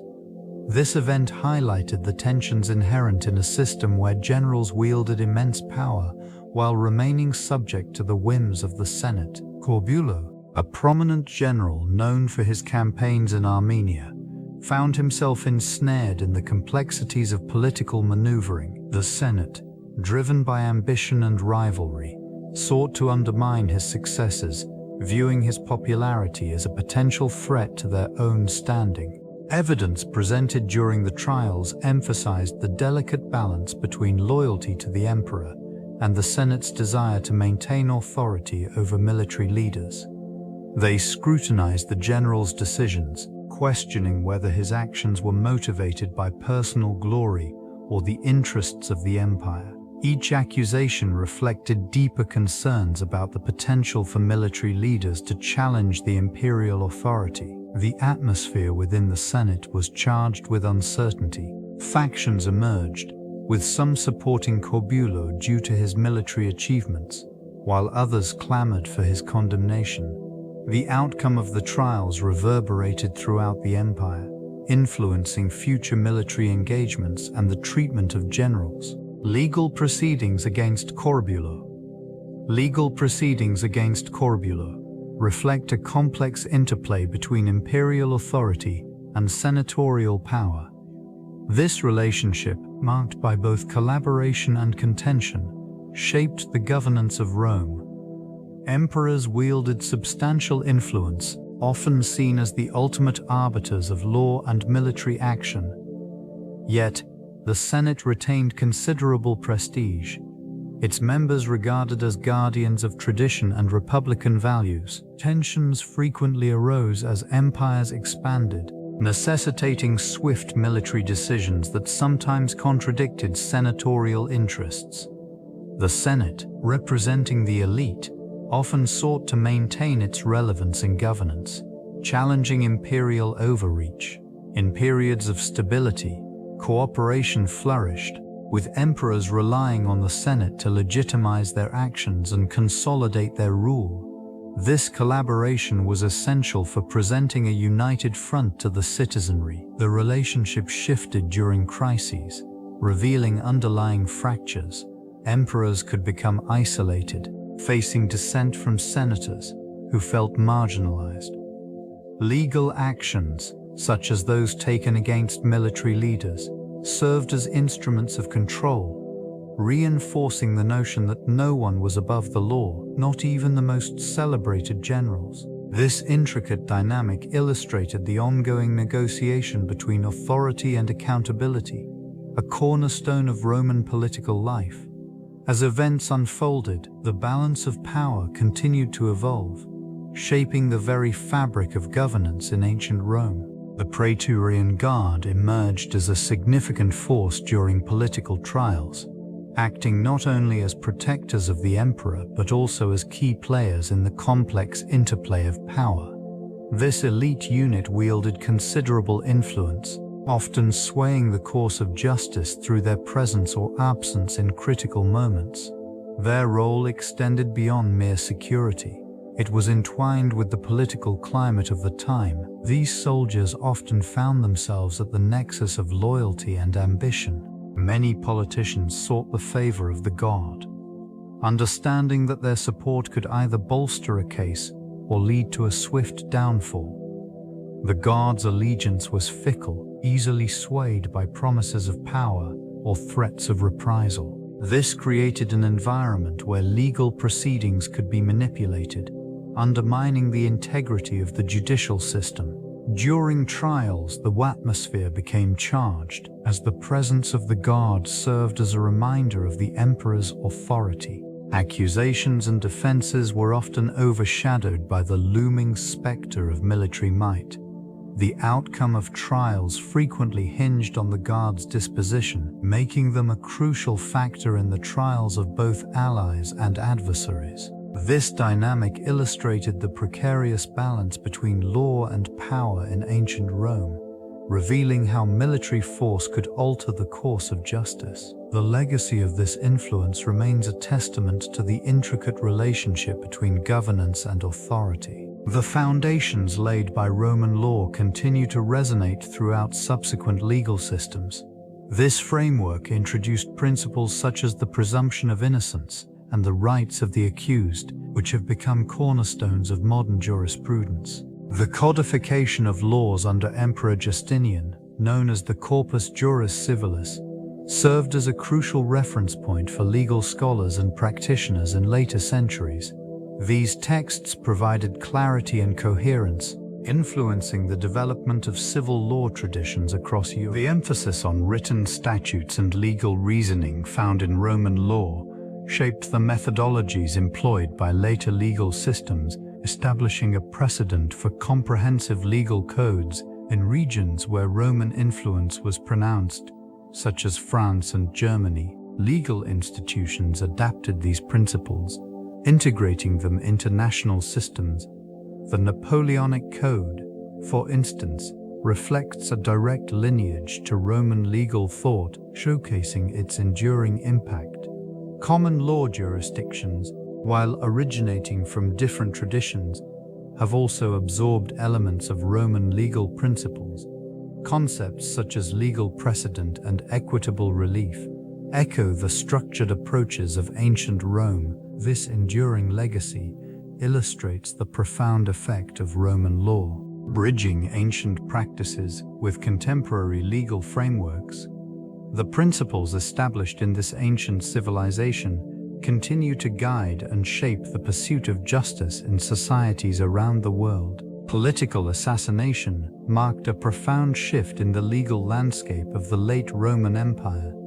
This period saw a rising tide of intrigue, betrayal, and the consequent quest for accountability amid the power struggles that defined the era.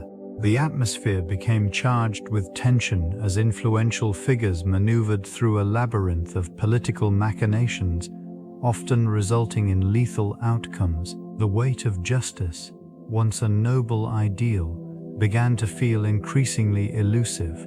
Trials in this context evolved into public spectacles, where the accused faced not only legal scrutiny, but also the judgment of the masses.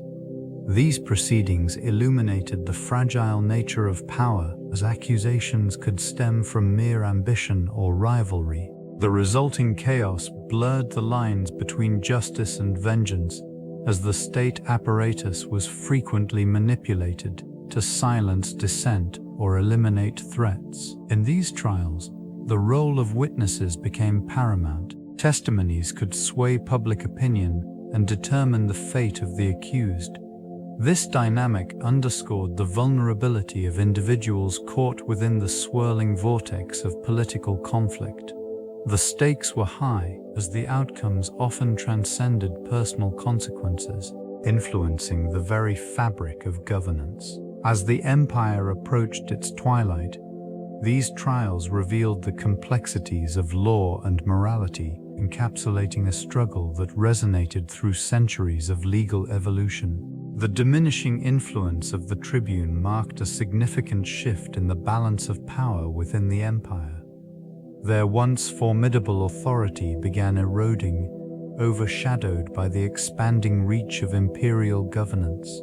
This transition illustrated a gradual but deliberate reclamation of power by the emperor, who sought to centralize authority and diminish the voice of these elected representatives. In the face of imperial power, the tribune's role transformed from a protector of the plebeians to a figure increasingly dependent on the whims of the ruling class. This erosion of autonomy contributed to a palpable tension within the political landscape, as the populace observed their guardians being subsumed into a more autocratic structure. The legal frameworks that once fortified the tribune's position became tools of manipulation employed by the emperor to reinforce his dominion. Legislation increasingly favored the elite, further entrenching social disparities. Consequently, this evolution reflected a broader narrative in which the state's mechanisms of control tightened around the individual, leaving little room for dissent or representation. What remained of the tribune's legacy evolved into a shadow of former power, a reminder of the delicate interplay between civil liberties and authority. The decline of this office encapsulated a pivotal chapter in the annals of governance, revealing the intricate dynamics that shaped the future of Roman law and society. The legacy of the tribunes cast a long shadow over the evolution of Roman governance, influencing the relationship between the people and their leaders. These officials championed the rights of the plebeians, ensuring that the voices of the lower classes were not marginalized in the labyrinth of political maneuvering. With their power to veto legislation, they disrupted the status quo, establishing a precedent for checks and balances that would echo through centuries of governance. The authority granted to tribunes fostered a culture of political engagement among the citizenry. This engagement encouraged the emergence of a more participatory political landscape, wherein the populace became increasingly aware of their rights and responsibilities. Over time, this awareness laid the groundwork for future political reforms, as the principles of representation and accountability began to take root within the fabric of Roman society. The tribunes' enduring influence extended beyond their immediate historical context, providing a framework that later civilizations would adapt and incorporate into their own legal systems. Concepts such as the right to protest, the protection of individual liberties, and the necessity of a legal framework to safeguard the common good became integral to governance. In essence, the tribunes reshaped the dynamics of power, fostering a legacy that resonated through the ages. The intersection of law, military, and society in late antiquity reflects a complex interplay that defined governance. Legal systems became increasingly intertwined with military authority as the imperatives of defense and order took precedence. In this period, the military was not merely an instrument of war, but acted as a stabilizing force within the social structure. Armies often found themselves in roles traditionally reserved for civil authorities, enforcing laws and maintaining order in a rapidly changing landscape. As political instability grew, the military's influence expanded, sometimes overshadowing civil governance. Generals wielded significant power, often blurring the lines between military rule and civil authority. The legal frameworks established to protect citizens began to adapt, responding to the needs of a society increasingly reliant on military might. These changes prompted a re-evaluation of civic identity, where loyalty shifted from local governance to military leaders. This evolving relationship was marked by the establishment of new legal codes that sought to balance the demands of a militarized state with the rights of individuals. The complexities of citizenship and allegiance further evolved, shaping the societal fabric of the time. These shifts laid the groundwork for future legal and political developments, deeply influencing the trajectory of Western governance. The enduring impacts of these changes remain evident in contemporary legal systems, echoing the historical significance of that era. The principles established during the Roman era laid foundational stones for various modern legal systems. This framework emphasized concepts such as the rule of law, equity, and the rights of individuals, all of which resonate deeply within today's judicial practices. The codification of laws, exemplified by the 12 Tables, provided a structured approach to legislation that influenced future legal codifications worldwide. Legal terminology stemming from this period continues to permeate contemporary law. Terms such as contract, tort, and jurisprudence find their origins in Roman legal discourse, reflecting the enduring nature of these concepts. The emphasis on legal precedent seen in Roman courts established a system of case law that persists in many jurisdictions, guiding judicial decisions through historical context and rationale. Judicial procedures also trace their roots back to Rome. The processes of litigation, from the presentation of evidence to the roles of judges and advocates, mirror many practices in modern courtrooms. The notion of an impartial tribunal capable of interpreting laws fairly remains a cornerstone in legal systems influenced by this ancient civilization. The evolution of legal ideas, rooted in Roman thought, showcases not only the adaptability of legal frameworks, but also the shared human quest for justice, order, and societal stability throughout history. These principles continue to shape societal governance and the pursuit of fairness in various cultural contexts. Sananatha Mosisiva, Severus' poignant reflection of power dynamics within the Roman Republic. This singular event reveals the intricate relationships between military authority and the legal system. Maximus, once a celebrated commander, finds himself on trial, accused of overstepping his bounds and undermining the Senate's authority.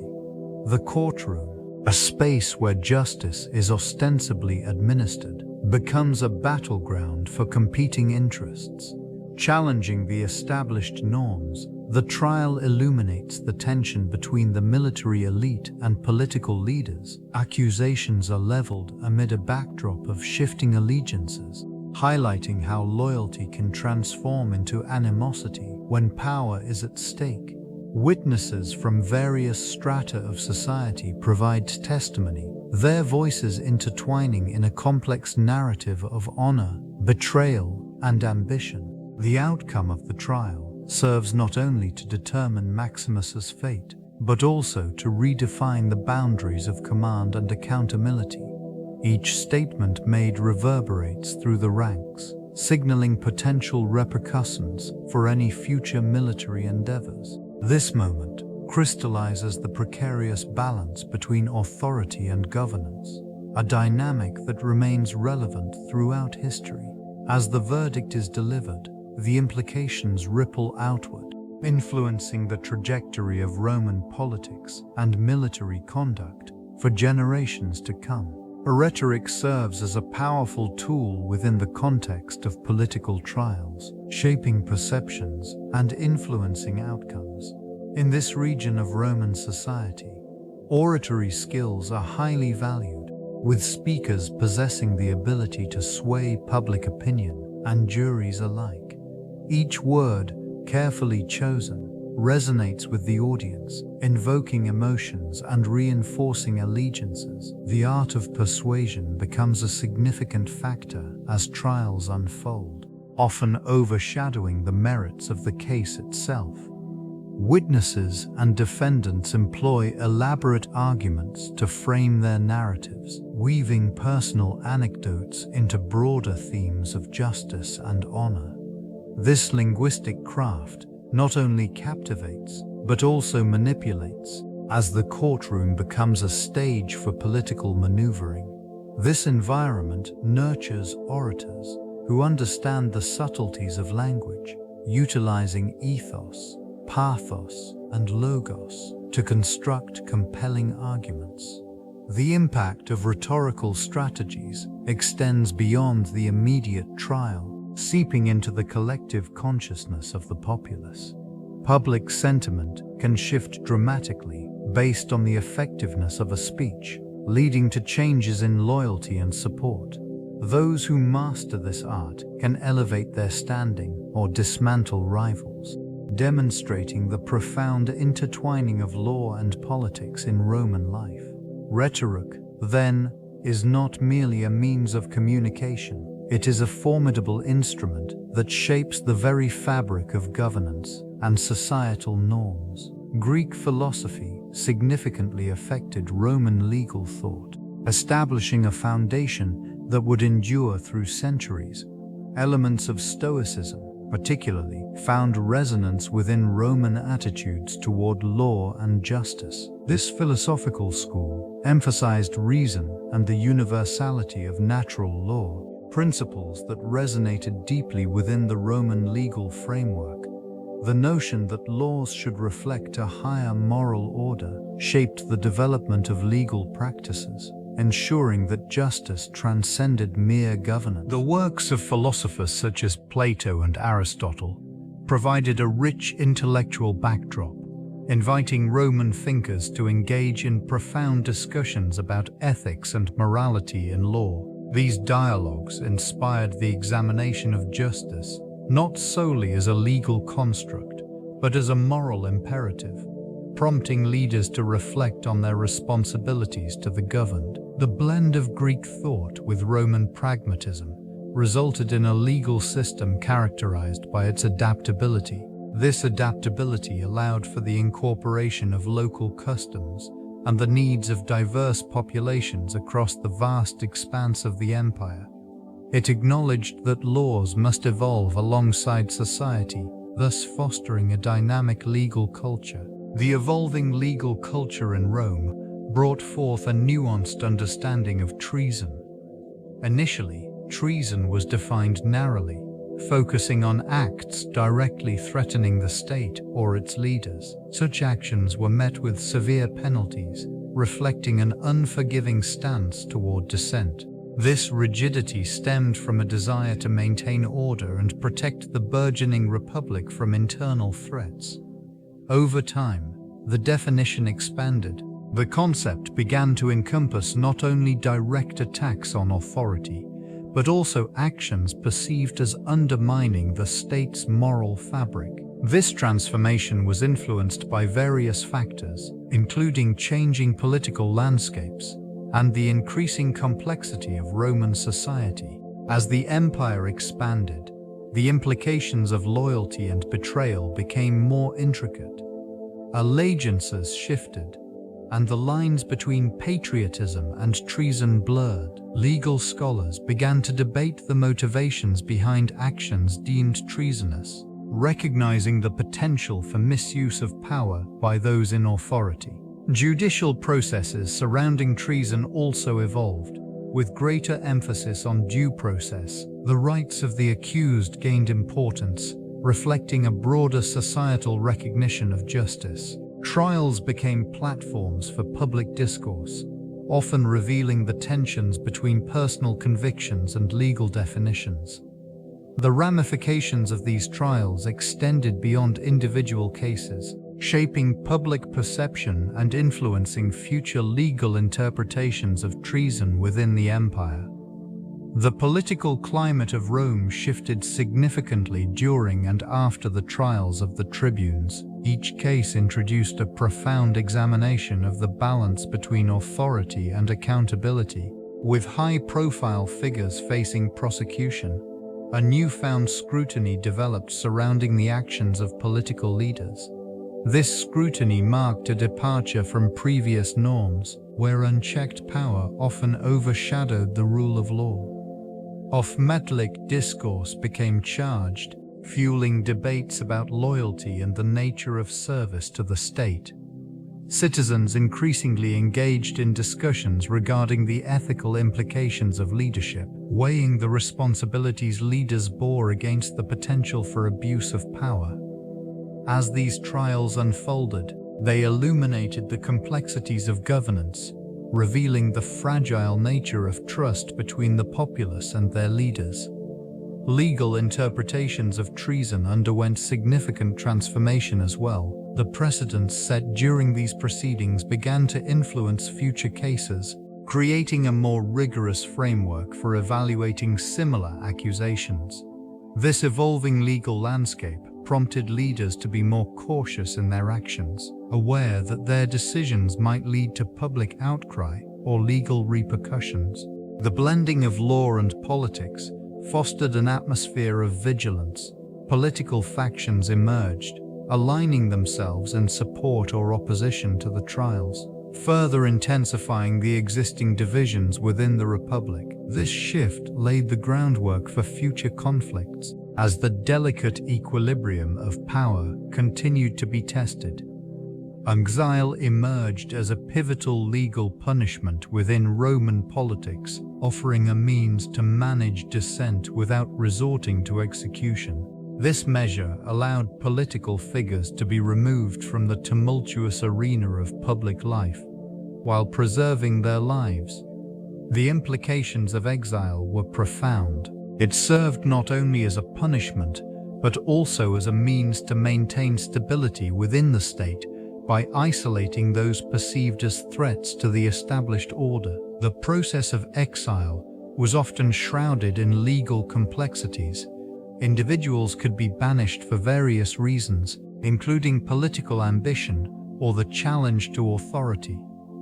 The decision-making body, typically the Senate, wielded considerable power in determining the fate of these individuals. The associated stigma of exile carried significant weight, as the loss of status and influence was often more debilitating than physical removal from Roman territory. In this context, the legal framework surrounding exile became increasingly nuanced.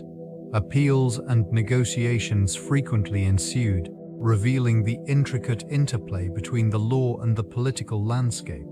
The emotional toll on those exiled was profound, leading to a sense of dislocation and longing for a return to the political fold. This legal mechanism, while ostensibly a tool for maintaining order, often intensified rivalries and fueled ambitions, rendering it a double-edged sword in the hands of Roman leaders. The trials of the early Byzantine period emerged as a complex interplay between tradition and reform, while deeply influenced by Roman legal precedents. This new era sought to adapt existing frameworks to address the changing political landscape.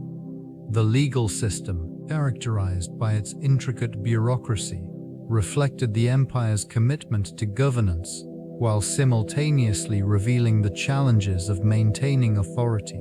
Judicial practices evolved, incorporating elements from both Greek and Roman traditions.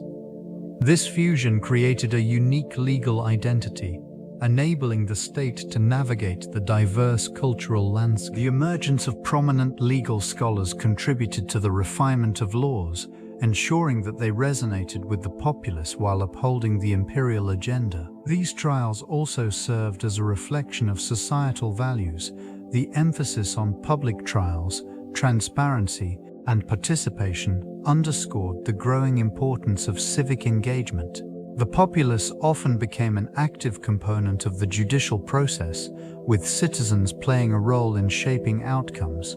Underlying this evolution was an inherent tension between the desire for stability and the need for justice. While the trials sought to assert imperial authority, they also exposed the vulnerabilities of a system grappling with change. Each case brought forth the question of how to balance power and fairness, revealing the complexities of governance in a rapidly transforming world. Comparative analysis of Roman trials reveals distinct features when juxtaposed with those of other ancient civilizations. In Greece, for instance, the participatory nature of trials allowed citizens to engage directly in the judicial process. Citizens served as jurors, ensuring that verdicts reflected the societal norms and collective judgment of the populace. In contrast, Roman trials often involved a more hierarchical structure, where magistrates wielded significant authority in adjudicating cases, exercising a degree of control that could lead to imbalances in justice. This region also witnessed the development of legal frameworks that provided a foundation for future legal systems. The 12 Tables established basic rights, yet the intricacies of Roman law evolved over time, adapting to the empire's vast and diverse territories. Other civilizations, such as those in Mesopotamia, utilized codified laws like the Code of Hammurabi, emphasizing a strict and retributive approach to justice, while the Romans embraced a formal legal process with written statutes. They also valued oratory and persuasion, which played a crucial role in courtroom dynamics. These ruins of ancient legal practices illustrate a complex interplay between law, culture, and social order. As societies grappled with their own unique legal challenges, the legacy of Roman trials continues to resonate within modern judicial systems, reflecting enduring questions regarding authority and equity in governance. This legacy manifests in various aspects of contemporary governance. The Roman tribunate, characterized by its emphasis on popular representation and the protection of citizens' rights, has influenced the frameworks of modern democracies. The concept of checks and balances, originating from these ancient practices, remains fundamental in preventing the concentration of power. The tribunes served as a voice for the plebeians, advocating for their interests against the elite. This principle of representation ensures that diverse populations have avenues to express grievances within current political systems. Mechanisms such as public hearings and referenda echo the tribunate's commitment to civic engagement, fostering a sense of accountability among elected officials. In particular, the legal protections established during the Roman era have shaped contemporary human rights frameworks. The notion that individuals should have recourse against abuses of authority is woven into the fabric of modern law. This region of thought underscores the importance of civil liberties and the role of the judiciary as a guardian against tyranny. The influence extends beyond legal structures, reaching into the cultural consciousness regarding governance.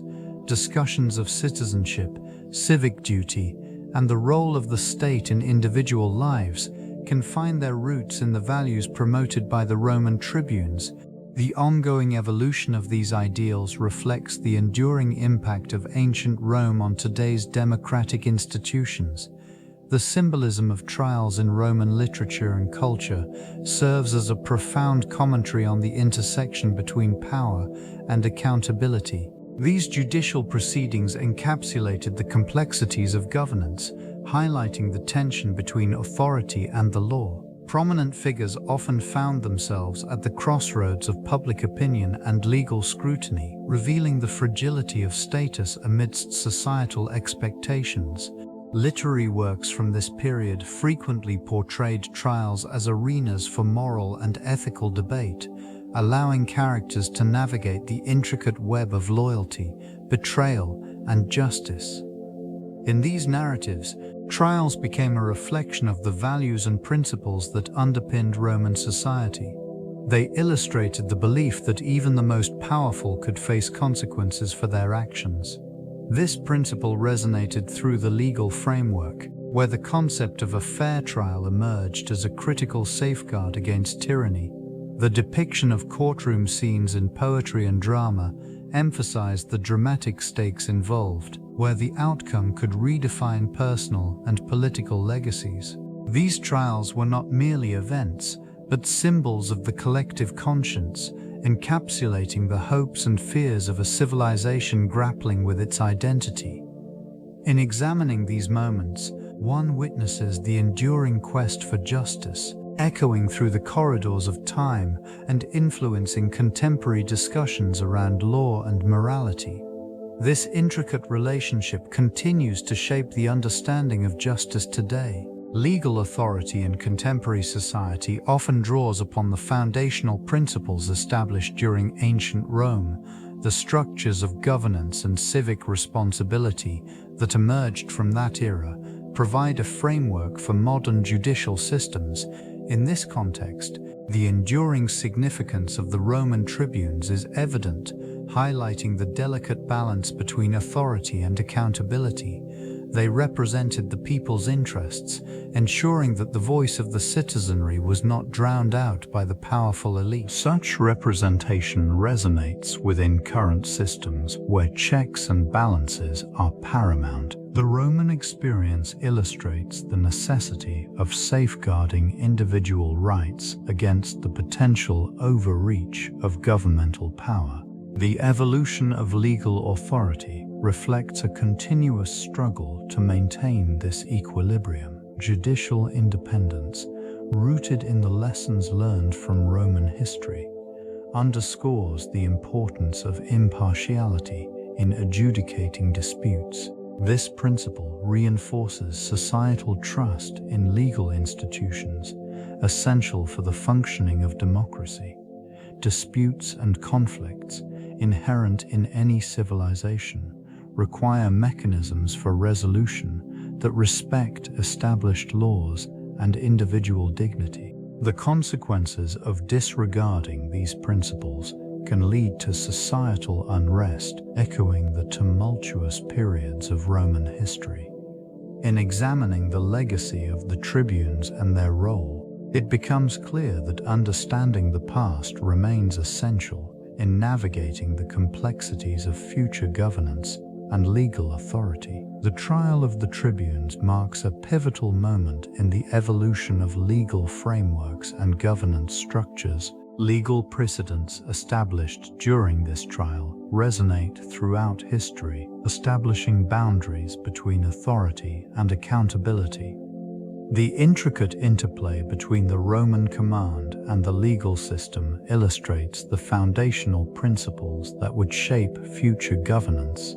This period witnessed the challenging of absolute power as tribunes sought to protect the rights of the plebeians against potential abuses by the ruling class.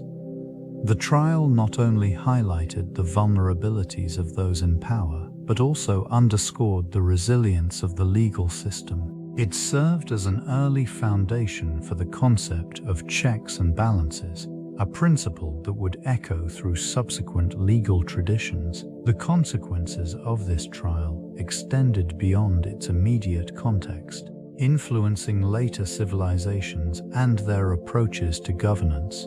It emphasized the necessity of safeguarding individual rights and the importance of a system in which leaders could be held accountable.